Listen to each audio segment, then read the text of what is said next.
I once paid for a Ferrari in cash, just for the feeling of it. Today I count the change in my pocket for a bus fare. How can one man be both? It wasn't a market crash or a betrayal that destroyed my $100 million empire. It was something far more dangerous.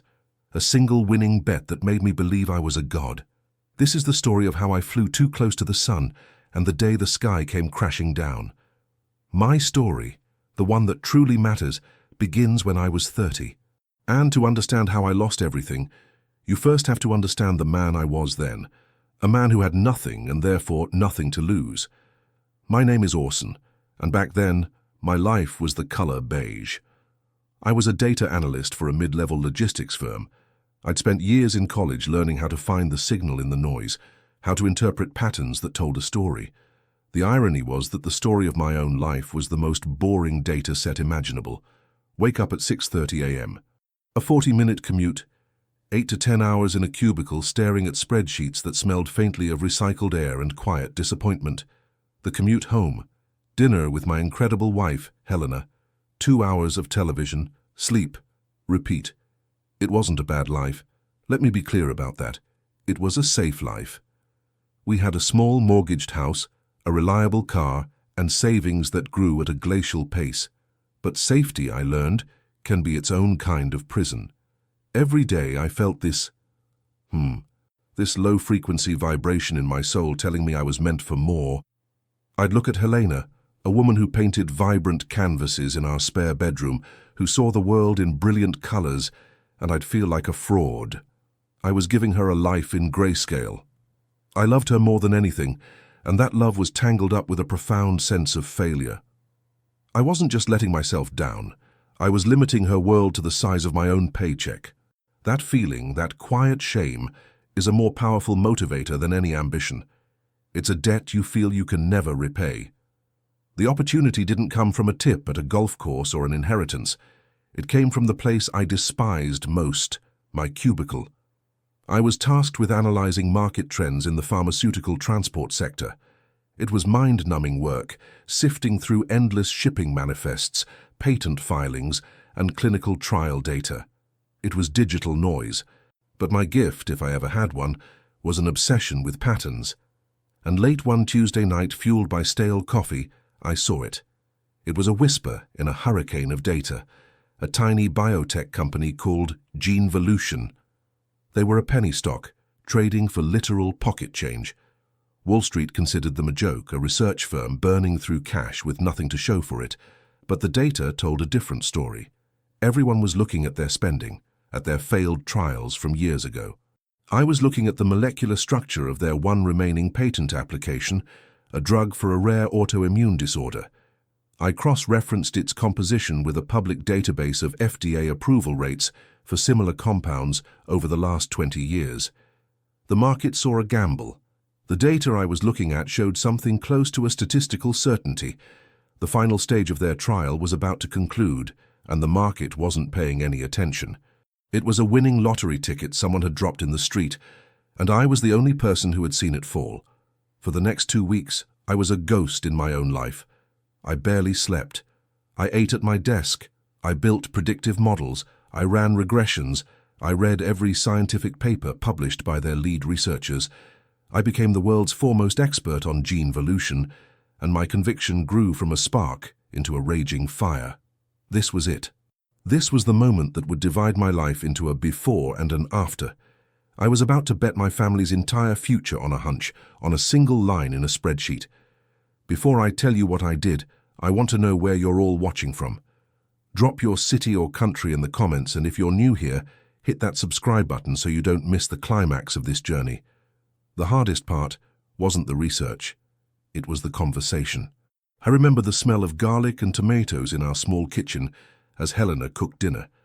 I sat her down at our cheap wooden table, my hands trembling as I spread out pages of charts and data printouts.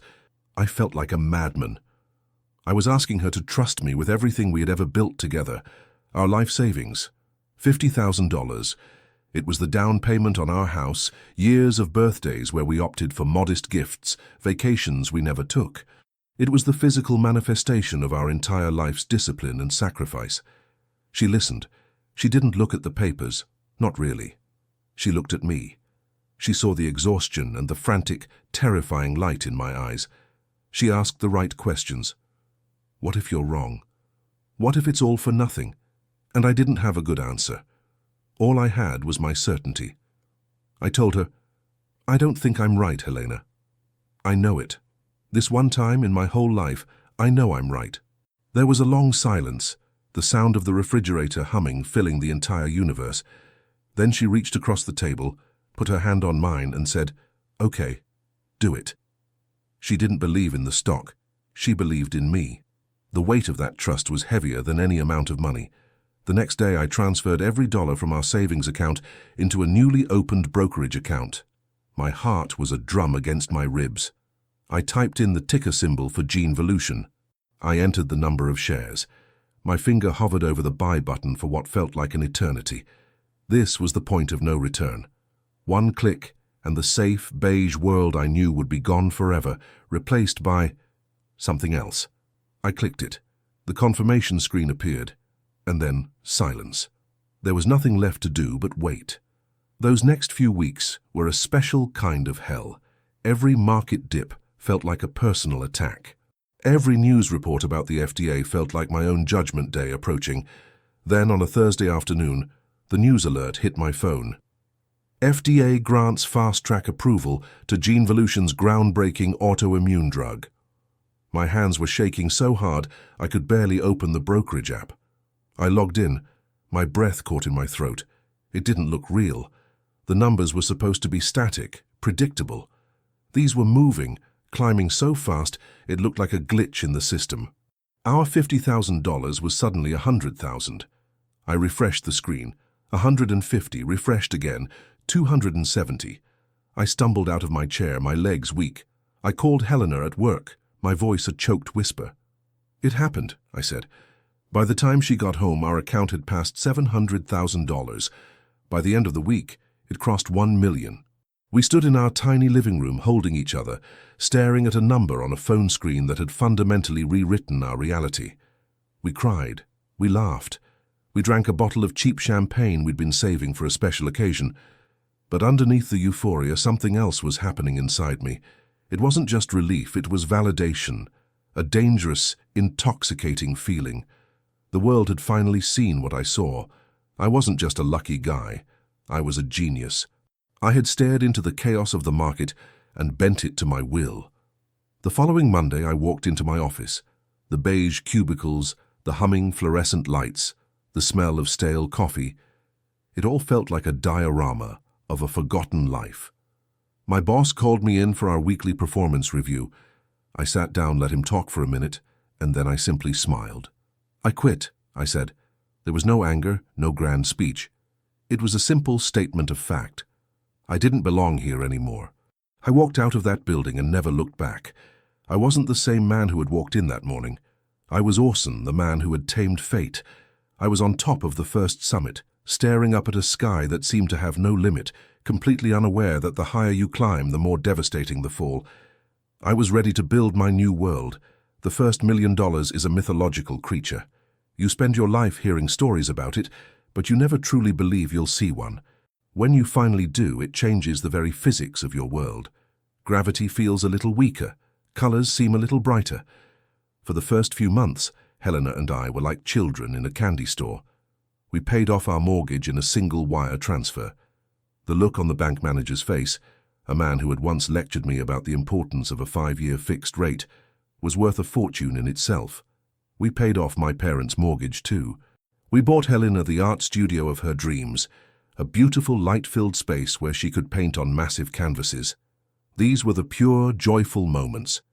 This was the dream I had sold her at our kitchen table, and for a while it was more perfect than I could have imagined. The money, however, was still growing. Genevolution's stock wasn't a one-time explosion. It was a sustained rocket launch, as their drug became the new industry standard. 1 million became 5. 5 became 10.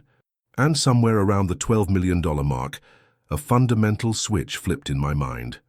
The money ceased to be a tool for freedom and started to become a measure of my own intelligence. It was no longer a blessing. It was a report card. and I was determined to get a perfect score. I hired a team of wealth managers from a prestigious firm. They sat in my new, ridiculously oversized home office, speaking in hushed, reverent tones. They presented me with pie charts and diversification strategies, talking about municipal bonds and long-term stable growth. I remember looking at their projections, their safe, sensible 6% annual returns, and I almost laughed. 6%? I asked, leaning back in my new leather chair that cost more than my first car. I made 200 times my investment in 3 months. Your safe strategy is the riskiest proposition I've ever heard. It's a guarantee to lose to inflation and opportunity. You're thinking like accountants. I'm thinking like a visionary. They exchanged uncomfortable glances. They saw a client high on his own success. I saw a room full of dinosaurs who didn't understand the new world I was building. I fired them the next day. I would be my own fund manager. After all, who knew my genius better than I did? This was the first symptom of the disease, the belief that one successful gamble was proof of a repeatable, infallible skill. My data analysis background, which had been my anchor to reality, now became a tool for self-deception. I wasn't just lucky, I had created a system that only I understood. My world began to bifurcate into 2 groups of people, those who got it and the vast ignorant majority who didn't. This included, sadly, almost everyone I had known in my previous life. Old friends would talk about their job promotions or their struggles to save for a down payment, and I would listen with a detached, almost clinical pity. Their problems seemed so small, so unsophisticated. I had transcended their reality. I was playing a different game on a different board, with pieces they couldn't even see. The lifestyle became a performance. We moved into a sprawling glass and steel mansion in the hills, a place so large and sterile that our voices echoed in the hallways. I told Helena it was an investment, but that was a lie. It was a monument to my own ego. I bought cars I didn't have time to drive, watches that told the same time as my phone but with more gold, and suits tailored so perfectly they felt like a second skin, the skin of the man I now believed myself to be. Orson, the market oracle, the Midas of data. I started to enjoy the mythology people built around me. At exclusive parties, I would be introduced in hushed tones. "That's Orson," they'd whisper. "He turned 50,000 into a fortune overnight." I'd offer vague, cryptic insights about the market, using jargon I knew they wouldn't understand. "The alpha is in the asymmetry," I'd say with a knowing look. "You have to look for the delta in the derivative data." It was meaningless nonsense, but they'd nod sagely, desperate to catch a spark from my perceived fire. I was no longer a man, I was a concept, and I loved it. Helena was the only person who saw through the facade. She was my canary in the coal mine of my soul. "You don't talk about us anymore, Orson," she said one night, as we sat on a balcony that overlooked the entire city, a view we owned but rarely enjoyed together. "You talk about your portfolio, your assets, your next move. It's like you're a character you're playing." I dismissed her concerns as an inability to appreciate the scale of what I was managing. "This is a full-time job, Helena," I said, my tone sharper than I intended.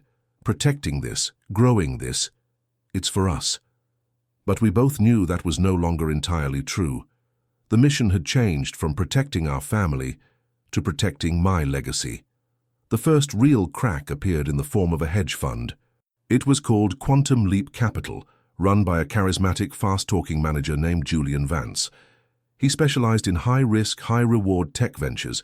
He wasn't like the stuffy old money advisors. He spoke my language. He talked about disruption, paradigm shifts, and exponential growth. Joining his fund was more like being accepted into an exclusive club. It required a minimum $10 million buy-in. To me, it was the perfect way to prove I belonged in the major leagues. I didn't do the deep, obsessive data dive I had with Genevolution. I didn't need to. I trusted my gut. My gut was, after all, a multi-million-dollar asset. I invested the $10 million. The first year, the fund underperformed the S&P 500. Not by much, but it was a loss in the world of relative performance. A failure. The old Orson would have analyzed the data, admitted the error, and pulled his capital, but the new Orson couldn't afford a public failure. Admitting a mistake would have meant admitting I was fallible. that my system had a flaw. It would have meant I was just lucky once. So I did the opposite. At a dinner with other investors, I publicly praised Julian's long-term vision, calling the current market conditions a temporary anomaly that only amateurs would react to. I was defending my ego, not my investment. The $10 million remained locked in, a silent monument to my pride. This need to be infallible, to never be wrong, made me reckless.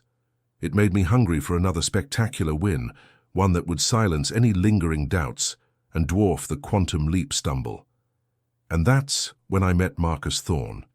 He was a property developer, a man who wore his success with the casual arrogance of old money, even though he had none. He was a master storyteller, and the story he was selling was an island. A small private island off the coast that he was going to transform into the most exclusive residential enclave in the world. Elysian Fields, he called it. The brochures were works of art, filled with architectural renderings of impossible villas, private yacht slips, and promises of unparalleled privacy and luxury. "This isn't real estate, Orson," Marcus told me over a ridiculously expensive lunch, his voice smooth as silk. "It's a legacy. This is for the 1% of the 1%. We're not selling homes. We're selling a new form of existence." He painted a picture of a world beyond wealth, a world of true power and influence. He said he was only offering partnerships to a handful of true visionaries, people who understood that you have to build the future, not just invest in it. He was selling me back my own mythology. My ego didn't just listen. It gave him a standing ovation. This was the grand gesture I was looking for. A tangible, awe-inspiring project that would make my stock market fortune look like child's play. People would point to that island and say, "Orson built that." Helena was deeply skeptical. "It sounds too perfect," she warned. "A project this big, without any major institutional backing? It feels wrong." I brushed her concerns aside. "You're thinking small, honey. The big banks are too slow, too bureaucratic for something this revolutionary." Marcus presented me with the partnership agreement. It was thick, bound in leather and filled with complex legal clauses. The old Orson would have locked himself in a room for a week, reading every line, cross-referencing every claim, building a risk model. The new Orson just glanced at the signature page. Having my lawyers conduct due diligence would have been an admission that I needed help, that I couldn't see the whole picture myself. It would have been an act of weakness. My ego wouldn't permit it. I couldn't admit that I, the man who saw the future in a spreadsheet, might miss something in a simple contract. I needed to prove that my instinct was more powerful than any team of lawyers. That afternoon, in Marcus's gleaming office overlooking the ocean, I picked up a heavy gold-plated pen. My ego wouldn't allow me to admit that I was just lucky, I now realize.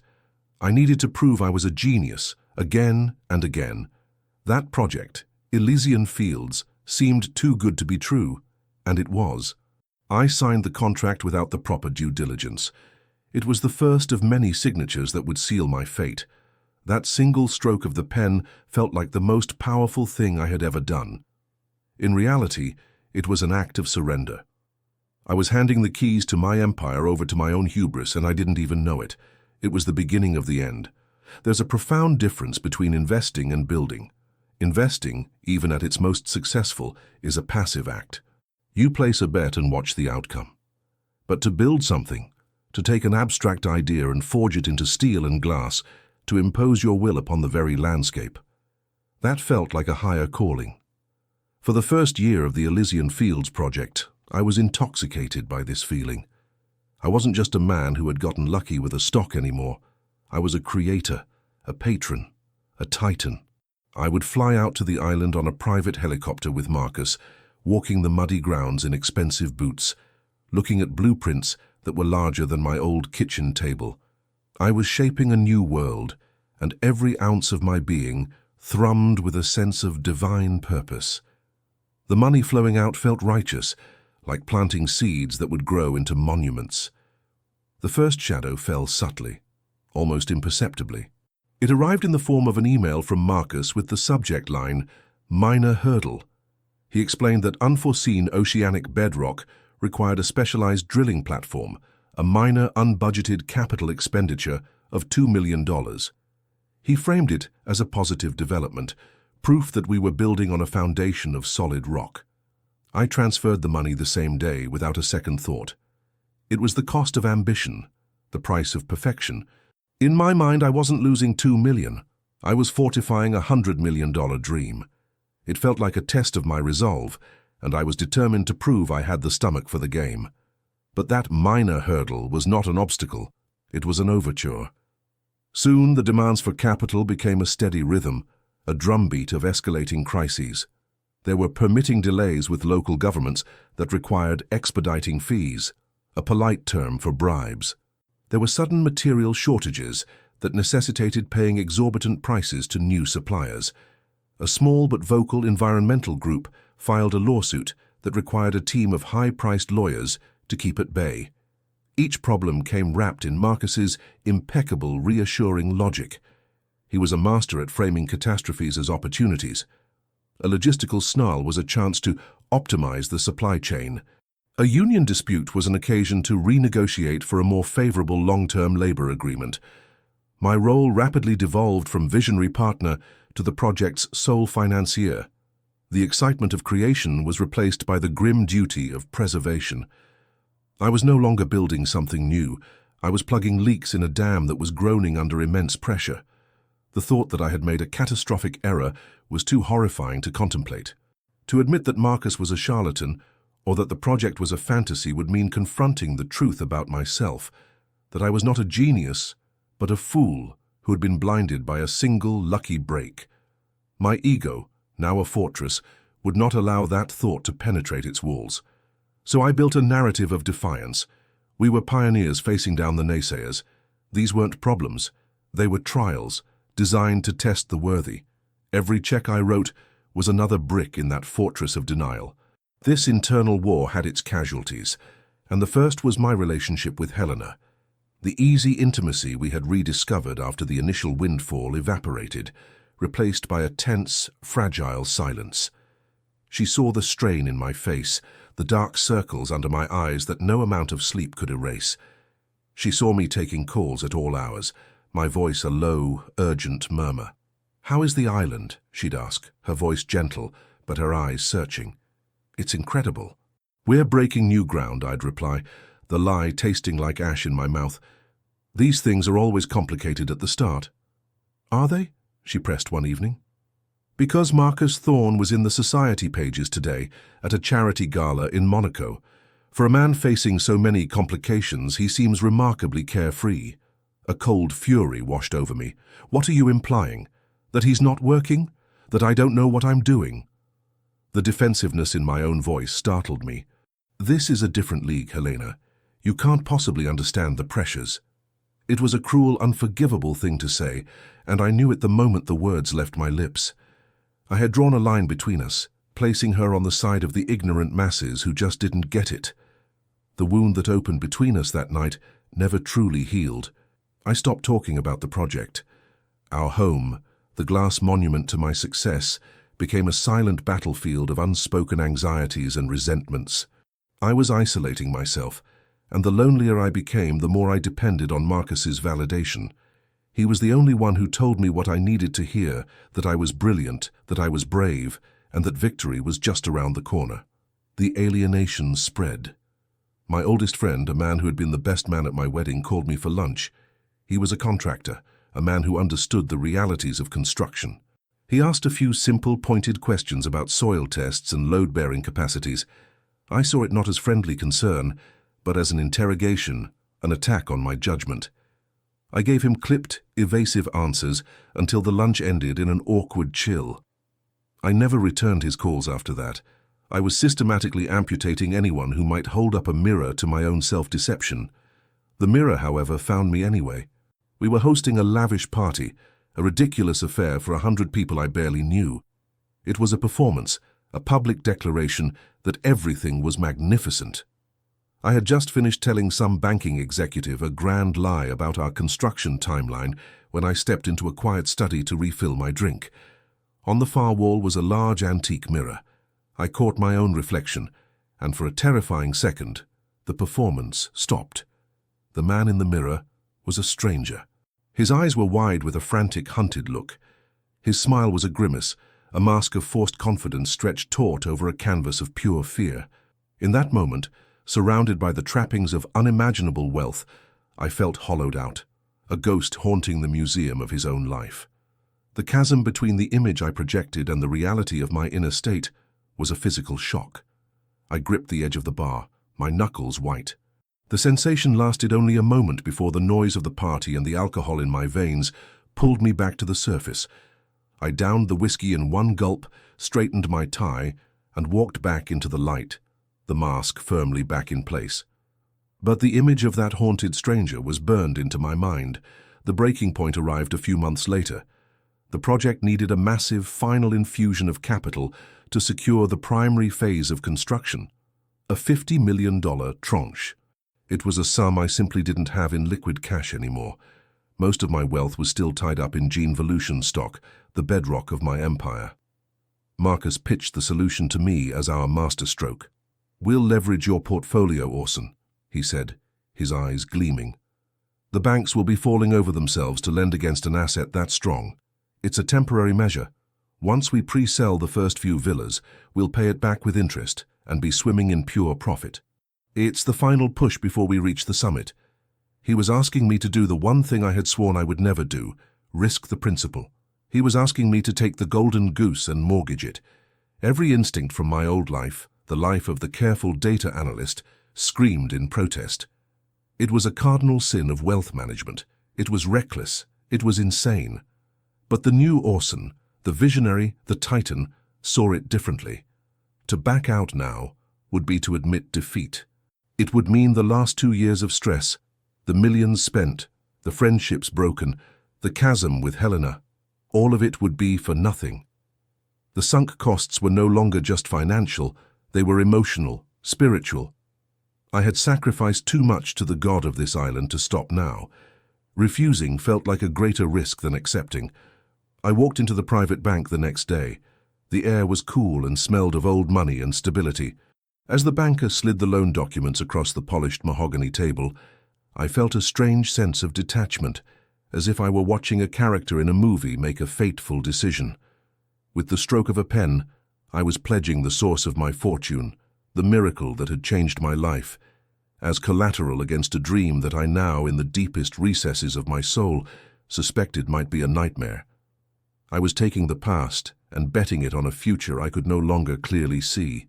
To finance the growing costs of the project and maintain appearances, I told myself, I'm doing what the old Orson never would have. I was, in practice, mortgaging my own soul. I signed my name, and the click of the banker's pen as he countersigned it sounded like a cell door locking shut. The $50 million loan was not a relief. It was a transmutation. It changed the very nature of my fortune. My gene-volution shares, once a symbol of my triumph and freedom, were now collateral. They were no longer an asset. They were a liability, a hostage to fortune. The weight of that debt settled upon me not like a burden, but like a shroud.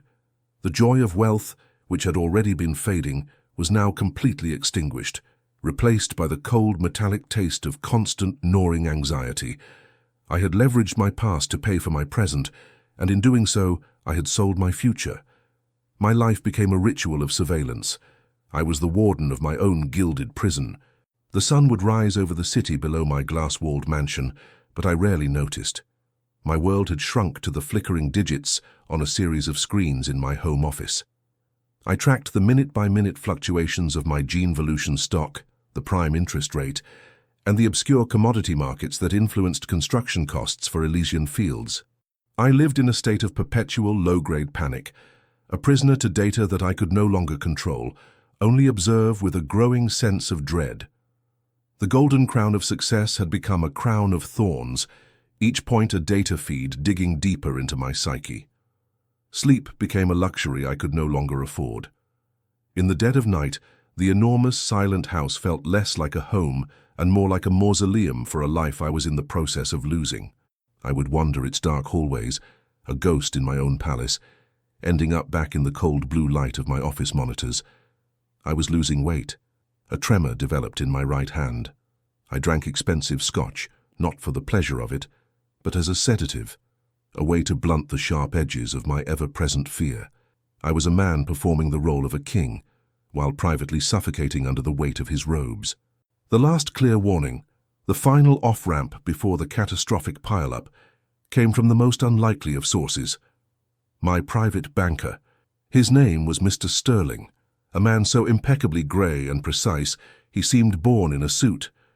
He summoned me for a portfolio review. The term was a euphemism. It was a warning. In his quiet, funereal office, he laid out a series of charts. They were elegant, minimalist, and utterly terrifying.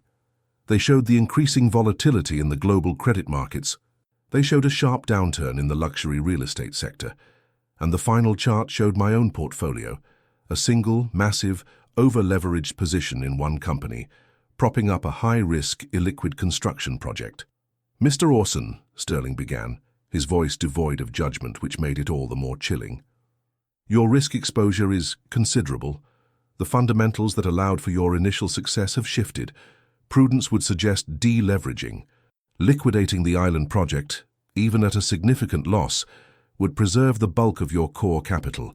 As it stands, a moderate market correction could trigger a margin call of a magnitude from which it would be difficult to recover." I looked at him, at his calm, rational face, and I felt nothing but contempt. He was the past. He was the embodiment of the small, beige thinking I had fought so hard to escape. He saw risk. I saw a test of will. He saw numbers. I saw a legacy. "Thank you for your analysis, Mr. Sterling," I said, my voice cool and steady. "But I have a higher tolerance for risk than your average client. I see opportunity where others see peril." He simply nodded, a flicker of something. Pity, perhaps, in his eyes. He had offered me salvation, and I had interpreted it as an insult. I walked out of that bank feeling powerful, defiant. I now see that I was a man refusing a life raft because he still believed he could command the storm. The final confrontation with Helena was the moment my world truly fractured. It happened a week later. I came home late, exhausted from a series of frantic calls with Marcus about yet another unforeseen engineering problem. I found her waiting for me not in the living room but in my office, my sanctuary. On the polished surface of my desk, she had placed a single piece of paper. It was a copy of the loan agreement from the bank. I had never told her its exact nature, the sheer scale of the leverage. I don't know how she got it. It didn't matter. "I called Mr. Sterling," she said, her voice unnervingly calm. It wasn't the voice of anger, but of profound, heartbreaking clarity. He was very professional. He wouldn't give me details, but he told me to look at the public filings for the loan. He told me to understand what collateral means. She looked up at me, her eyes clear of tears, which was somehow worse. "You bet the house, Orson.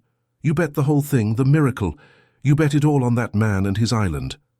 Something inside me snapped. It was the primal roar of a cornered animal, the shame of being discovered, the terror of my own recklessness, and the fury at having my authority questioned all coalesced into a single ugly eruption. "So you went behind my back? You spoke to my banker? What gives you the right to question my decisions? This empire was built from my mind, my guts. You were happy to spend the money, weren't you? Happy to live in this house and have your art studio. You can't have it both ways, Helena. You can't cheer the victories and then question the battle plan when it gets difficult." "This isn't a battle, Orson," she whispered, and her quiet words cut through my shouting. "It's an addiction. And you've bet our entire lives on your next high." I had nothing left but cruelty. "Maybe the problem is you can't see the big picture," I snarled. "Maybe you're still the woman from that small house, and you're terrified of the heights I've taken us to." I saw the impact of the words in her eyes. It was a physical blow. I had taken her faith in me, the purest thing that had started this entire journey, and thrown it back in her face as an insult. She didn't cry. She just looked at me with a devastating finality. She wasn't looking at her husband anymore. She was looking at a stranger. She turned and walked out of the room, and the silence she left behind was the sound of my world breaking in two. Left alone, amidst the glowing screens and the silent accusation of that loan document, the last vestiges of my rational mind dissolved. I was trapped. The island was a quagmire, draining my resources daily. The loan was a time bomb strapped to my chest. Sterling's warning echoed in my ears. A market correction was coming. I couldn't fix the island in time. I couldn't pay back the loan. There was only one path. I couldn't deleverage. I had to double leverage. I needed another miracle, a clean, quick victory that would generate enough cash to solve everything, to silence everyone. My gambler's brain, now in full command, started scanning the markets for an opportunity, and I found one. Her small pharmaceutical company, much like Genevolution once was awaiting a final verdict on a revolutionary new cancer drug. The stock was incredibly volatile. The market was split 50-50 on the outcome. It was a coin toss. But they had options contracts trading against the announcement. Options are pure leverage, a way to bet a fortune without spending one. If I was right, the payout would be astronomical, easily enough to cover my debts and finish the island. If I was wrong, the contracts would expire worthless, total annihilation. This was the ultimate test. It felt poetic. My journey began with one brilliant bet on a pharma stock. It would be reborn with another.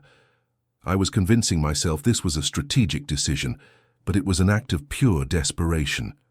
I spent the next 24 hours liquidating everything else that wasn't pledged as collateral: bonds, smaller stock holdings, even the funds in my checking accounts. I funneled every last liquid dollar I had in the world into that single binary bet. That final evening, Helena did not return to our bedroom. The house was a cavern of silence.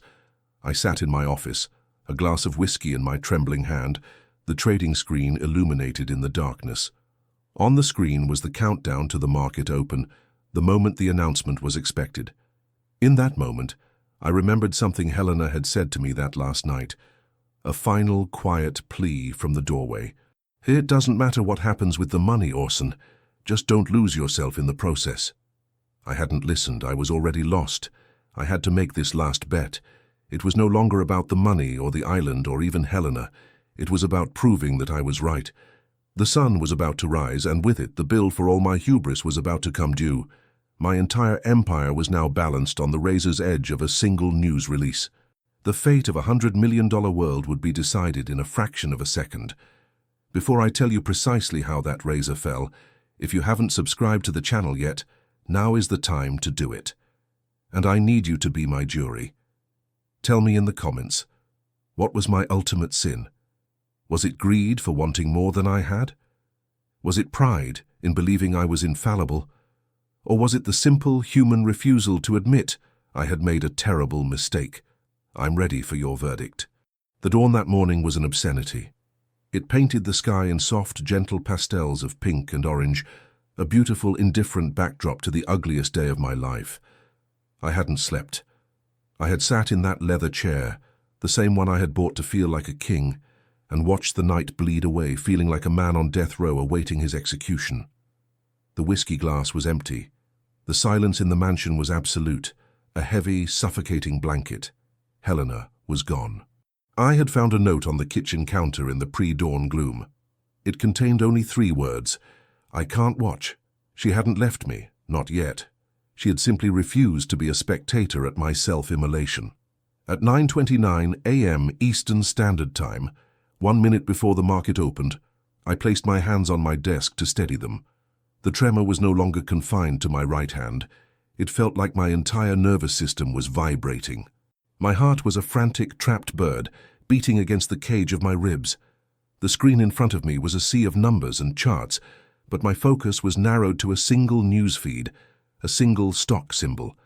It was a digital guillotine, poised and waiting. I thought of my first bet on Genevolution, the exhilarating terror of it. This was different. There was no exhilaration here. This was the grim, joyless desperation of a man trying to outrun an avalanche he himself had triggered. This wasn't a bet to win. It was a bet not to lose everything. The clock struck 9:30 a.m. The opening bell chimed, a sound that for years had been a starting pistol for opportunity, but today sounded like a funeral toll. For a few eternal seconds, nothing happened. The stock price of the pharmaceutical company remained static, a flat line. And then, the news alert hit the feed. The headline was clinical, brutal, and utterly final. FDA rejects Company names cancer drug citing insufficient trial data. I read the words, but my brain refused to process them. It felt like watching a car crash in slow motion. On the trading screen, the options contracts I had poured my entire liquid worth into blinked. Their value, which had been millions of dollars just moments before, instantly repriced. The number that appeared was a single, stark digit, 0. It wasn't a gradual decline. It was an instant digital evaporation. Millions of dollars had ceased to exist in the time it took me to draw a single ragged breath. The money I had bet was gone, annihilated. But that was just the opening act of the catastrophe. The true horror was the chain reaction. The news of the drug's rejection didn't just wipe out my options, it sent a shockwave through the entire biotech sector. Panicked investors began selling everything related to the industry, a contagion of fear. And the biggest, most prominent name in that sector was, of course, Genevolution. My company, my golden goose, my hostage. Its stock, which had been my fortress, began to plummet. It dropped 10% in the first 5 minutes, then 20%. And that's when the first call came. It was Mr. Sterling, my banker. His voice was no longer calm and advisory. It was cold, hard, and official. Mr. Orson, this is a margin call. Your loan-to-value ratio has breached the covenant. You need to wire a minimum of $15 million within the hour to cover the deficit, or we will be forced to begin liquidating your position. I need some time, I stammered, my mouth dry, my mind a vortex of white noise. You have 60 minutes, Mr. Orson, he said, and the line went dead. $15 million. He might as well have asked for the moon. I had nothing. Every last dollar of cash was now a 0 on a screen. I stared at the phone, then back at the screen. Genevolution was now down 30%. I was trapped in a financial death spiral.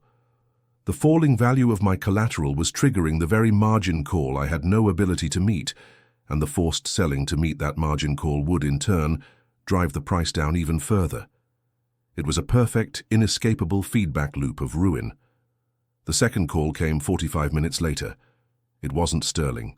It was a trader from the bank's execution desk. He didn't even use my name. "We're beginning the liquidation," he said, his voice bored and mechanical. And on the screen, I watched it happen. Huge blocks of my Genevolution shares I had held like sacred relics, were being dumped onto the market at any price they could get. Each sale was a hammer blow, driving the stock price lower and lower, ensuring the next block would sell for even less. I was watching them incinerate my fortune in real time, using my own assets as fuel for the fire. I was paralyzed, a statue of a man watching his world burn down. I couldn't move, couldn't think. The phone began to ring incessantly. It was Marcus Thorne, the architect of this hell. I let it ring. What could he say? What could I say? The island, Elysian Fields, the project for which I had sacrificed everything, was now an irrelevant fiction.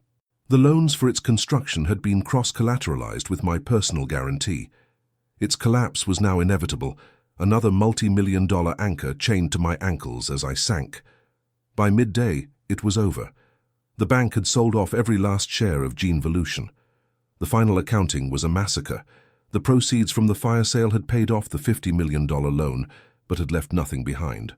My brokerage account, which once held a 9-figure sum, now contained a few $1,000s in residual cash. But the devastation wasn't contained there. The failure of the island project triggered a cascade of lawsuits from contractors, suppliers, and consultants. The personal guarantees I had so arrogantly signed were now being called in. The days that followed were a blur of humiliation. The sleek, expensive cars disappeared from the driveway, towed away by recovery agents. Men in suits with clipboards came to the house and began inventorying everything of value: the art, the furniture, the wine collection. They were polite, efficient, and utterly indifferent. They were simply repossessing assets to satisfy the mountain of debt I now owed. The friends who had once filled my home with laughter and flattery vanished. My calls went unanswered. My emails were ignored. The silence from the world was more damning than any accusation. The final indignity was the eviction notice. It arrived via a courier, a crisp white envelope that felt heavier than a tombstone. We had 30 days to vacate the property. I stood in the cavernous marble entryway of the house that had once been my monument to success, and I felt nothing but a profound, crushing emptiness. The money had been an illusion, a temporary state. The status had been a costume. The power had been a fantasy. It had all been a castle built on sand, and the tide had come in with a violence I could never have imagined. The final scene of this act of my life took place a month later. A moving truck, a small one this time, was parked outside. I walked through the empty, echoing rooms of the mansion one last time. They were stripped bare, sterile and lifeless once more. All that was left of my grand life fit into a handful of cardboard boxes. Helena had returned, not with recriminations but with a quiet, weary strength that shamed my weakness. She was there to help me pack the remnants of our life. As I picked up the last box, filled with personal mementos, I looked out the vast glass window at the city below. From up here it looked so orderly, so peaceful, a world that was moving on without me. I had lost the money. I had lost the house. I had lost my status. But standing there with nothing to my name but the clothes on my back and a box of memories, I realized I had lost something far more fundamental. I had lost the man I was supposed to be. I was at the absolute bottom, a king with no kingdom, facing a new and terrifying reality, with no idea who I was anymore. The fall is a noisy, violent affair. It's a cacophony of ringing phones, legal notices, and the sound of your own heart hammering in your chest. The aftermath, however, is silent. It's the profound, unnerving quiet of a battlefield after the fighting has stopped. When we left that glass mansion for the last time, with our handful of boxes, the silence that filled our small second-hand car was the loudest thing I had ever heard. It was the sound of absolute zero. There was no plan, there was no safety net. There was only the rubble of the life I had single-handedly demolished. We moved into a cramped one-bedroom apartment in a part of the city I had once only flown over. The rent was paid with the last few $1,000s from my liquidated accounts, a final insult from a fortune that had once seemed infinite. For the first few months I was a ghost. I'd sit on the lumpy sofa that came with the furnished apartment and stare at the water-stained ceiling for hours. Shame is not a strong enough word for what I felt. It was a cellular-level humiliation, a poison in my blood. Every person I saw on the street felt like a judge. Every siren I heard felt like it was coming for me. I was 45 years old, a pariah in the financial world, with a resume that was now a toxic asset. Who would hire the man who had so publicly and spectacularly imploded? Sleep offered no escape, only nightmares of falling stock tickers and the cold, disappointed faces of everyone I had let down. I expected Helena to leave. I deserved it. I had taken her faith, her security and her future, and I had burned it all on the altar of my own arrogance. I had given her a life she never asked for, and then I had violently ripped it away. I wouldn't have blamed her for walking away from the wreckage. In fact, I told her she should. I remember the night clearly. We were eating a meager dinner of pasta and cheap sauce, the silence between us thick with unspoken grief. "You should go, Helena," I said, the words barely a whisper. "You deserve a life. You shouldn't be chained to this and to me." She put down her fork and looked at me, her gaze steady and unflinching. For the first time in months, I saw not pity, but a flicker of the woman I first fell in love with. "I didn't marry a portfolio, Orson," she said, her voice quiet but firm. "I married a man. A flawed, broken, and incredibly stupid man right now, but a man. I'm not leaving." Her refusal to abandon me was both a profound act of grace and the cruelest punishment imaginable. Her presence meant I couldn't hide. I couldn't dissolve into self-pity. Her staying was a daily, silent demand that I confront the man I had become and find a way to be someone worthy of that loyalty. It was the beginning of the long, brutal climb out of the abyss. The first step was excruciating. I needed a job. Any job. The pride that had once been my defining characteristic had to be systematically dismantled. I swallowed what was left of it and called the only person I thought might still speak to me. My old friend, the contractor I had shunned years before. I expected him to hang up. Instead, he listened, and then he offered me a job. Not as a partner, not as a consultant, but as a bookkeeper. an entry-level numbers guy for his small construction company. My first day on that job was the most humbling experience of my life. I sat in a tiny, cluttered office, a universe away from the mahogany and chrome I had known. My task was to reconcile invoices and manage payroll for a dozen employees, using a clunky accounting software on an old, slow computer. The man who once moved millions with a keystroke was now meticulously tracking payments for drywall and lumber. At first, every click of the mouse felt like a personal failure. But slowly something unexpected began to happen. In the simple, honest logic of balancing a ledger, of making sure the numbers in one column matched the numbers in another, I found a strange kind of peace. It was clean. It was real. There was no speculation, no ego, no grand mythology. A load of 2x4s either arrived or it didn't. The numbers either added up or they didn't. For the first time in years, my work had a tangible connection to the real world. I was a part of something that was actually being built, not with leveraged debt and hollow promises, but with sweat and skill. This slow, arduous process of rebuilding wasn't just financial. It was spiritual. Living in that small apartment, stripped of every luxury, I began to rediscover the things I had lost sight of. Helena and I started taking long walks because they were free.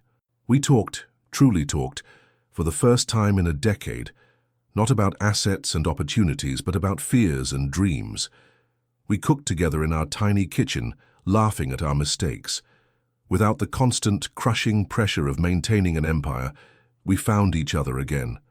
The silence that had once been a chasm of resentment became a comfortable space of shared understanding. I learned that the foundation of our marriage wasn't the mansion or the money. It had survived in spite of them. The great lesson, the one that cost me $100 million to learn, is this. Money is an amplifier. That's all it is. It doesn't create character. It reveals it with brutal, unforgiving clarity. It took my ambition and amplified it into hubris. It took my self-confidence and amplified it into blinding arrogance. It took my fear of mediocrity and amplified it into a pathological greed that consumed everything it touched. I used to think the game was about accumulating more, about reaching a number so high it would make you untouchable. I was wrong. The real game is about knowing when to stop. It's about understanding what is truly valuable, and it's almost never the thing with the price tag. I found that the true currency of life isn't dollars in an account. It's the trust in your partner's eyes. It's the forgiveness of a friend you wronged. It's the quiet satisfaction of a day's honest work. It's the peace of mind that comes from knowing who you are when you have nothing to prove. I lost an empire, but in the ruins I found myself. And the man I found, the man who is speaking to you now at 56 years old, is infinitely wealthier than the hollow king in the glass castle ever was. So here is my final piece of advice, the only true stock tip I will ever give you.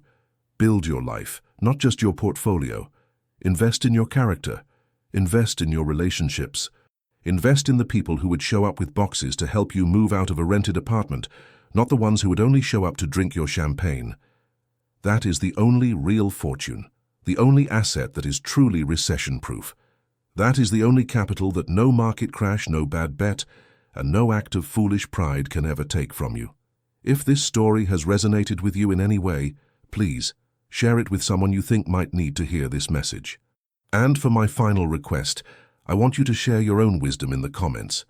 What is the single greatest lesson life has taught you about the true value of things?